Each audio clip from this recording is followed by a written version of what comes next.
So students, today we will going to discuss our topic, that is solid state welding. So in solid state welding, first is our explosive welding. तो basically explosive welding के अंदर क्या होता है, इसके अंदर हमारी दो प्लेट्स होती हैं जिसको हम एक फ्लायर प्लेट बोलते हैं और एक हमको क्या बोलते हैं, एक को टारगेट प्लेट बोलते हैं। तो इसके अंदर बेसिकली क्या करते हैं हम, अब जो मटेरियल है उसको मोल्टन स्टेट में कन्वर्ट करने की बजाय क्या करते हैं, जो हमारी टारगेट प्लेट होती है उसको स्टेशनरी रखते हैं और जो हमारी फ्लायर प्लेट होती है एक पर्टिकुलर एक एंगल के ऊपर रखते हैं। और साथ के साथ अब जैसे नाम है इसका वेल्डिंग का एक्सप्लोसिव, तो जो हमारी फ्लायर प्लेट होती है उसके ऊपर हम क्या करते हैं, एक्सप्लोसिव मटेरियल की एक लेयर चढ़ाते हैं। और जो लेयर और फ्लायर प्लेट है उसके बीच में क्या होती है, हमारी रबर स्पेसिंग होती है, ताकि जब हम क्या करेंगे, अपना जो ये एक्सप्लोसिव मटेरियल है इसको फायर करेंगे तो वो एक इम्पैक्ट फोर्स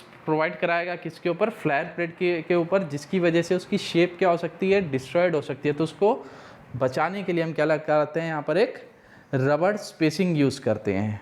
ठीक है भाई।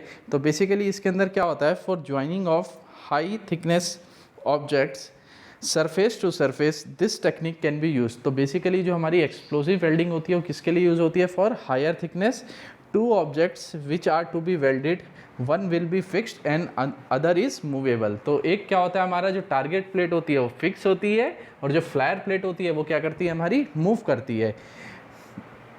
उसके बाद क्या है, जो मूवेबल होती है कौन सी होती है, वो फ्लायर प्लेट होती है। By exploding low velocity explosive material energy will be released using this flyer plate will be forced on to the target plate due to the impact force. Joint can be formed between the two workpiece due to plastic or permanent deformation. Strength of the joint will depend upon the amount of impact force. Flare plate is provided some distance from target plate to gain the momentum. Flare plate is provided some inclination with horizontal to provide the direction for welding. और ये basically हमारी किसके लिए use हो, applications क्या होती हैं इसकी, joining of objects in solid state और joining of dissimilar metals like aluminium और टाइटेनियम और एल्यूमिनियम टू स्टील। तो बेसिकली एक्सप्लोसिव के अंदर क्या करते हैं, आप इसके अंदर देख सकते हैं फिगर के अंदर कि एक हमारी एक टारगेट प्लेट है, एक हमारी क्या है, फ्लायर प्लेट है। तो अब जो हमारी टारगेट प्लेट है वो तो फिक्स है और जो फ्लायर प्लेट है वो क्या कर सकती है, मूव कर सकती है। और उस फ्लायर प्लेट के ऊपर हमने सबसे पहले एक रबर स्पेसिंग लगाई, उसके बाद हमने क्या लगाया, एक डेटोनेटर लगाया। और डेटोनेटर को हम क्या करते हैं, एक फिर हम फायर करते हैं। उस फायर की वजह से क्या करता है, ये डेटोनेटर बर्न करता है। उस बर्निंग की वजह से क्या करता है, एक ये इम्पैक्ट फोर्स, बेसिकली एक फोर्स क्रिएट करता है किसके ऊपर, फ्लायर प्लेट के ऊपर, जिसकी वजह से जो हमारी फ्लायर प्लेट होती है वो क्या करती है, टारगेट प्लेट के ऊपर जाके एक इम्पैक्ट फोर्स क्रिएट करती है। उस इम्पैक्ट फोर्स की वजह से बेसिकली इसका क्या होता है, प्लास्टिक डिफॉर्मेशन होता है। और उस प्लास्टिक डिफॉर्मेशन की वजह से क्या होता है, जो दोनों सरफेसेस होते हैं आपस में क्या कर जाते हैं, स्टिक कर जाते हैं और एक हमें क्या देते हैं, एक जॉइंट देते हैं। मतलब एक वेल्डिंग प्रोसेस को क्या करते हैं, कंप्लीट करते हैं। और जनरली जो हमारी फ्लायर प्लेट होती है एक पर्टिकुलर एंगल पर होती है, जो कि कितना होता है हमारा 10 से 20 डिग्री होता है। ये हम जनरली क्यों रखते हैं, बेसिकली क्या प्रोवाइड कराता है हमें, डायरेक्शन ऑफ द वेल्डिंग। मतलब अगर हम लेफ्ट साइड से एंगल ले रहे हैं तो जो वेल्डिंग कंप्लीट होगी हमारी, कंप्लीट होगी लेफ्ट टू राइट कंप्लीट होगी। और ये जो ज्वाइनिंग प्रोसेस है बेसिकली इसका जो ज्वाइंट की स्ट्रेंथ है वो किसके ऊपर डिपेंड करती है, अमाउंट ऑफ इम्पैक्ट फोर्स।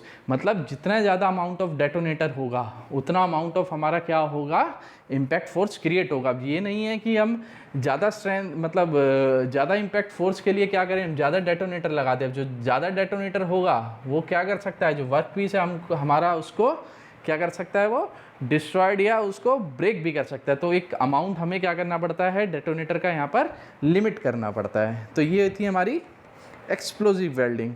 और जनरली हमारी ये डिसिमिलर मेटल और दोनों सिमिलर मेटल्स के लिए भी हम इसको यूज़ कर सकते हैं। दूसरी है हमारी अल्ट्रासोनिक वेल्डिंग।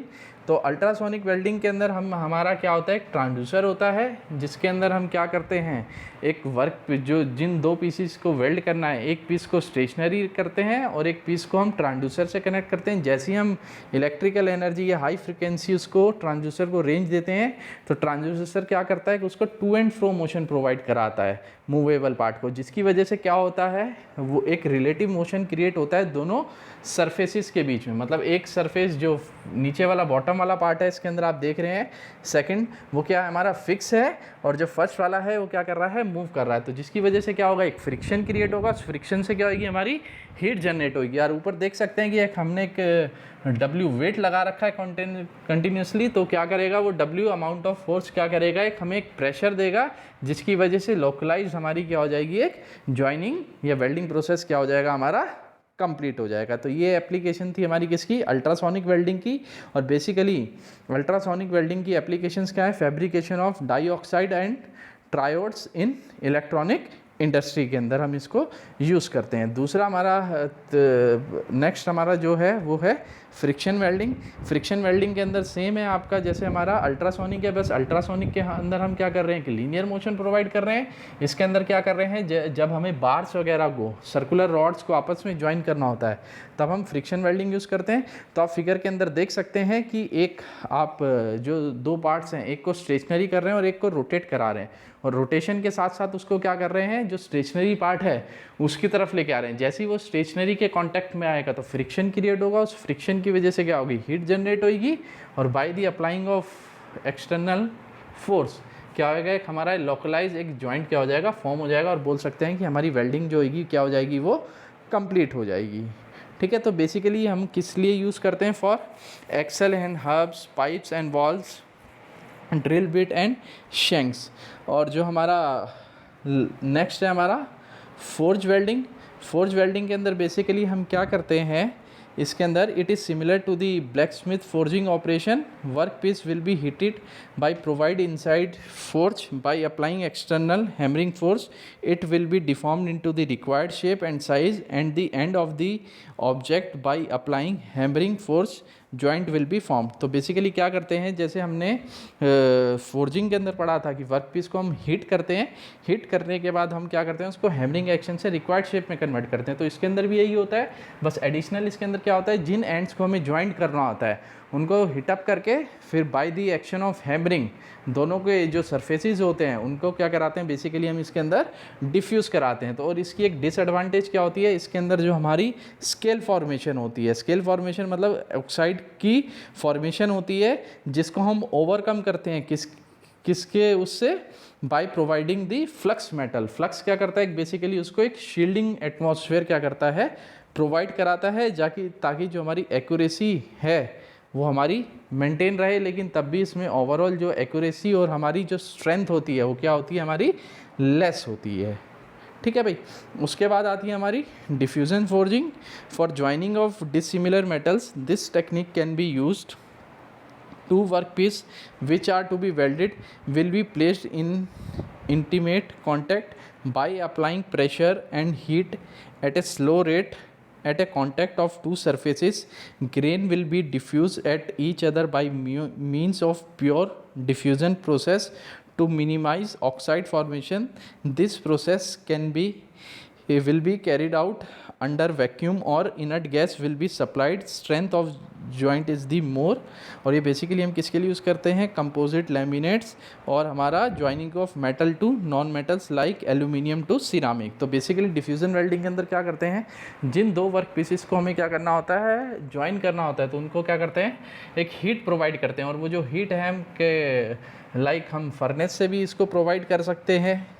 ठीक है, फर्नेस के अंदर रख के जो वहाँ पर कांटेक्ट है हमारे, वहाँ पर हीट प्रोवाइड करके इसको फिर क्या करते हैं, एक एक्सटर्नल फोर्स अप्लाइड करते हैं। उस एक्सटर्नल फोर्स की वजह से जो दोनों सरफेसेस होती हैं, कांटेक्ट सरफेसेस, वो आपस में क्या कर जाती है, हमारी डिफ्यूज़ कर जाती है और एक जॉइंट बन जाता है उनके बीच में। मतलब उनके बीच में क्या होता है, प्योर डिफ्यूज़न होता है। और इसके अंदर ऑक्साइड भी फॉर्मेशन हो सकती है, तो उसको रिमूव करने के लिए हम जनरली इसको किसके अंदर कैरीड आउट करते हैं, वैक्यूम के अंदर कैरीड आउट करते हैं।